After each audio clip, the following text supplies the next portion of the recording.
সুপ্রিয় দর্শক, আমাদের বাড়ির পাশে একটি বড় পাহাড় আছে যা হিমালয় পর্বতের চেয়ে বেশি বড়। চলেন আপনাদের আজকে এই পাহাড়টা ঘুরিয়ে দেখাই। তো প্রিয় দর্শক, আপনারা দেখতে পাচ্ছেন আমি একেবারে পাহাড়ের কর্নারে চলে এসেছি।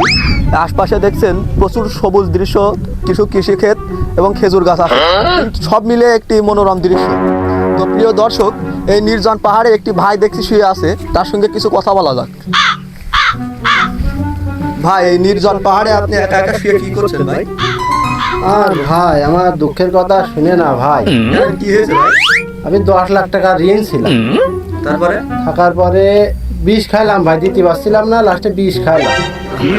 খাওয়ার পরে বাড়ির লোকজন আবার 10 লাখ টাকা খরচ করে আমার সুস্থ করেছে। আগে 10 লাখ টাকা দিনা ছিলাম, এখন 20 লাখ টাকা দিনা। ভাই, তো ওই যে প্রথমে 10 লাখ টাকা লোন দিয়ে ওই টাকাটা নিয়ে কি করেছেন? বাজারে পরে 1 কোটি টাকা দিয়ে জমি কিনিলাম ভাই।